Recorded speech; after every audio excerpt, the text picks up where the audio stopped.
সময় নাই, অসময় নাই, ঘর নাই, বাড়ি নাই, পরিবার নাই, পরিজন নাই, বন্ধু নাই। সবাইকে বলিস আমি পুলিশ, সবাইকে বলিস আমি পুলিশ। সেই পুলিশে আজকে ৪৯তম প্রতিষ্ঠা বার্ষিকীতে উপস্থিত আছেন আজকে গণপ্রজাতন্ত্রী বাংলাদেশ সরকারের মাননীয় স্বরাষ্ট্রমন্ত্রী, আমার অত্যন্ত প্রিয় বড় ভাই, বীর মুক্তিযোদ্ধা জনাব আসাদুজ্জামান খান এমপি। উনি এমন একজন স্বরাষ্ট্রমন্ত্রী যে পরপর হ্যাট্রিক করে শুধু বাংলাদেশের ইতিহাসে না, বিশ্বের ইতিহাসেও স্বরাষ্ট্রমন্ত্রীর নাম লিখেছেন। সেই স্বরাষ্ট্রমন্ত্রী জনাব আসাদুজ্জামান খান এমপি এখানে উপস্থিত আছেন আমার সহযোদ্ধা। আমরা একসাথে কাজ করি, মিলেমিশে একসাথে ডিসিশন নিই। আমাদের অত্যন্ত পরিচিত আমার ঢাকা দক্ষিণ সিটি কর্পোরেশনের মাননীয় মেয়র ব্যারিস্টার শেখ ফজলুল তাপস উপস্থিত আছেন।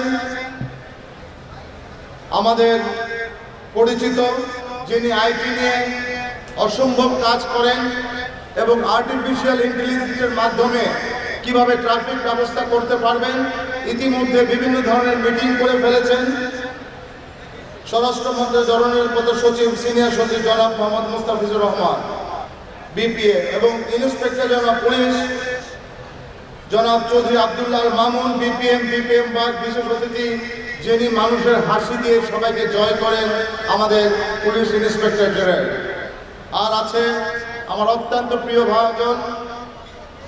আমরা দেখেছি যেখানেই সমস্যা সেখানে আজকে আপনাদের police commissioner Haibur Rahman, Dhaka metropolitan পুলিশের পুলিশ কমিশনার, একসাথে আমরা কাজ করেছি।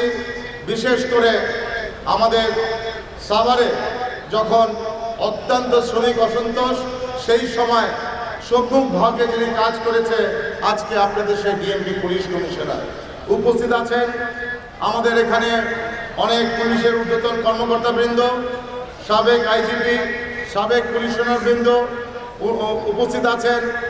আমার আরেক ছোট ভাই, অত্যন্ত প্রিয় আমাদের সকলের মোহাম্মদ আলী আরাফাত, মাননীয় প্রতিমন্ত্রী তথ্য মন্ত্রণালয় উপস্থিত আছেন। মাননীয় সংসদ সদস্যবৃন্দ, পুলিশের ঊর্ধ্বতন কর্মকর্তাবৃন্দ এবং পুলিশ ভাই ও বোনেরা এবং সাংবাদিক ভাই ও বোনেরা, আসসালামু আলাইকুম। বঙ্গবন্ধুর সেই ডাকে, ৭ই মার্চের ডাকে তোমাদের যা কিছু আছে তা নিয়ে শত্রুর মোকাবেলা করতে হবে। সেই শত্রুর মোকাবেলা করেছিল আমাদের পুলিশ বাহিনী এই রাজারবাগ থেকে। সেই 25শে মার্চে রাজারবাগ থেকেই তারা এই 303 রাইফেল দিয়ে তারা এখানে পুরো ব্যারিকেড দিয়েছিল রাজারবাগের সামনে। 25শে মার্চে আমার সৌভাগ্য হয়েছিল দেখার জন্য, কারণ আমাদের বাসাটা এই রাজারবাগ গেট থেকে ঠিক 2টা বাড়ির পশ্চিমেই আমাদের গেট। এই রাজারবাগ পুলিশ লাইনে আমার শৈশব, এখানে খেলাধুলা করেছি, এখান থেকে বড় হয়েছি। কাজে এই রাজারবাগ পুলিশ লাইন, এই রাজারবাগ খেলার মাঠ, এগুলা আজকে আমার সেই শৈশবের কথা মনে করিয়ে দিচ্ছে। আমি স্মরণ করি শ্রদ্ধার সাথে জাতির জনক বঙ্গবন্ধু ডাকে যে পুলিশ বাহিনী মাঠে নেমেছিলেন এবং এই শহীদ হয়েছিলেন রাজারবাগে, তাদেরকে আমি স্মরণ করি। আপনারা জেনে খুশি হবেন, আমার বাবাও একজন পুলিশ অফিসার ছিলেন।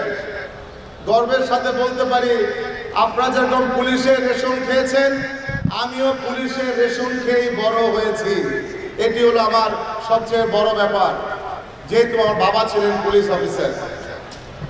তাই আমি বলতে চাই, আজকে ঢাকা মেট্রোপলিটন পুলিশ এবং ঢাকা ডিএনসিসি আমরা নিবিড়ভাবে কাজ করে যাচ্ছি।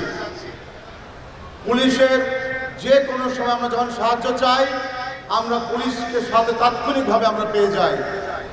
ডিএমপি এবং ডিএনসিসি যদি আমরা একসাথে কাজ করতে পারি, তাহলে কথা দিতে চাই আমরা ঢাকা শহরটাকে একটি সুন্দর মডেল শহর করতে পারবো ইনশাআল্লাহ।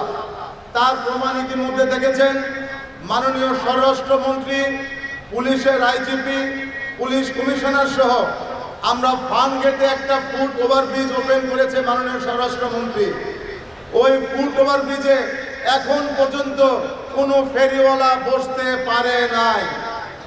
পুলিশ ইচ্ছা করলে এবং আমরা যদি একসাথে কাজ করি এই শহরে সবকিছু সম্ভব, তার প্রমাণ আমাদের স্বরাষ্ট্রমন্ত্রী এলাকার সেই ফুট ওভারব্রিজ। আমরা পুলিশের সাথে অনেক কাজ করেছি। বিশেষ করে একটি উদাহরণ না দিলেই নয়, আজকে আমরা পুলিশের সাথে LOCC law and order coordination committee, যেটি ইতিমধ্যে সকলের প্রশংসা কুড়িয়েছে। পুলিশ বাহিনী এটা মনিটরিং করেন, এর সাথে বিজনেস যারা করেন আমরা লাইট দিয়েছি, আমরা ফান্ডিং করছি, পুলিশ বাহিনী তাদের অফিসার দিচ্ছে, এর মাধ্যমে আমরা LOCC প্রতিষ্ঠা করেছি। ইতিমধ্যে আপনারা জানলে খুশি হবেন যে আমরা একটি নতুন কনসেপ্ট শুরু করেছি পুলিশকে নিয়ে, সেটা হচ্ছে অন স্ট্রিট কার পার্কিং। এই on street car parking digital পদ্ধতিতে ঢাকা উত্তর সিটি কর্পোরেশন এবং ডিএমপি আমরা একসাথে কাজ করছি। আমরা কাজ করছি আর্টিফিশিয়াল ইন্টেলিজেন্সের মাধ্যমে কিভাবে ঢাকার সমস্ত ট্রাফিক লাইটগুলোকে আমরা কন্ট্রোল করতে পারি আর্টিফিশিয়াল ইন্টেলিজেন্সের মাধ্যমে। সেই কাজ ইতিমধ্যে শুরু হয়েছে এবং আপনারা জানলে খুশি হবেন গুলশান 2 নম্বর আমরা আর্টিফিশিয়াল ইন্টেলিজেন্সের মাধ্যমে কাজ করছি। পুলিশ বাহিনীকে ধন্যবাদ জানাই যে আপনারা রোদ নাই বৃষ্টি নাই সময় অসময় মানুষের পাশে দাঁড়ান। করোনার সময় দেখেছি আমরা কিভাবে আপনারা মানুষের পাশে দাঁড়িয়েছেন। ছেলে যায় নাই, বাবা যায় নাই, কেউ যায় নাই, মাকে উদ্ধার করেছে সে পুলিশ বাহিনী। আমি আপনাদেরকে বলতে চাই, ঢাকা উত্তর সিটি কর্পোরেশনের মেয়র হিসাবে আপনারা যে পুলিশ বক্সগুলো করছেন, আমি আপনাদেরকে অনুরোধ করব প্রত্যেকটি পুলিশ বক্স আপনাদেরকে নিয়ে আমরা যৌথভাবে প্রত্যেকটি পুলিশ বক্সে টয়লেট, সুপেয় পানি এবং বসার জন্য আমরা অত্যাধুনিক পুলিশ বক্স করে দিব। এই জন্য ঢাকা উত্তর সিটি কর্পোরেশন থেকে 10 কোটি টাকা বাজেট রাখা হয়েছে। প্রত্যেকটি পুলিশ বক্সে আমাদের মা বোনরা যেন কষ্ট না পান, আমাদের ভাইরা যেন কষ্ট না পান, প্রত্যেকটি পুলিশ বক্সকে আমরা আধুনিকরণ করে দিব।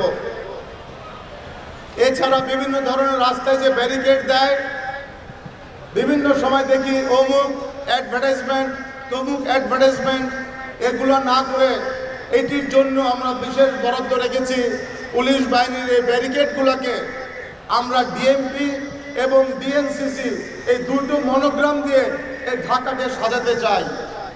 এই জন্য অন্য কারো অ্যাডভার্টাইজমেন্ট লাগবে না। ডিএনসিসির টাকা আছে, যত টাকা লাগে আমরা আপনাদেরকে দিব। ডিএমপি এবং ডিএনসিসি মিলে একটি সুন্দর নগর গড়ব ইনশাল্লাহ। আমাদের প্ল্যান আছে হলিডে মার্কেট ডেভেলপ করা, এগুলো আমরা কাজগুলো খুব শীঘ্রই করব। মাননীয় স্বরাষ্ট্রমন্ত্রী সহ পুলিশের ঊর্ধ্বতন কর্মকর্তার দৃষ্টি আকর্ষণ করে বলছি, আজকে ট্রাফিক বাহিনী এই রাস্তায় থেকে গাড়ি অনেক বেশি, রাস্তার থেকে গাড়ি অনেক বেশি হয়ে গেছে। তাই আজকে সময় আসছে, একটি গাড়ি যখন রেজিস্ট্রেশন করবেন তখন তাকে একটি পুরান গাড়ি জমা দিতে হবে, এছাড়া গাড়ির রেজিস্ট্রেশন দেওয়া যাবে না। এই ধরনের আইন এখন করতে হবে, কারণ দেখা গিয়েছে আমাদেরকে এত পরিমাণ গাড়ি ঢাকা শহরে, এটিকে আমরা কোথায় জায়গা দিব। তাই আমি মনে করি যে নতুন গাড়ি কিনবেন তাকে একটি পুরান গাড়ি জমা দিতে হবে। এই ধরনের যদি সিস্টেম না করি, ঢাকা শহরে কিন্তু শুধু গাড়ি আর গাড়ি ভরে যাচ্ছে। আসুন ঢাকা নর্থ সিটি কর্পোরেশন এবং ঢাকা মেট্রোপলিটন পুলিশের সকল সদস্যদেরকে আমি ধন্যবাদ জানাতে চাই আমাকে এখানে কিছু বলার জন্য।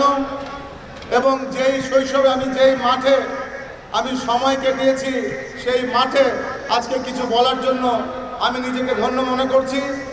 পুলিশ এবং জনতা আমরা সবাই ভাই ভাই। আইন হলো সমতার, পুলিশ হলো জনতার। আইন হলো সমতার, পুলিশ হলো জনতার। সেই জনতাকে কাজ নিয়ে ঢাকা উত্তর সিটি কর্পোরেশন আগামীতে একসাথে কাজ করব এই প্রত্যয় ঘোষণা করে আমার বক্তব্য শেষ করছি। জয় বাংলা, জয় বঙ্গবন্ধু, বাংলাদেশ চিরজীবী হোক।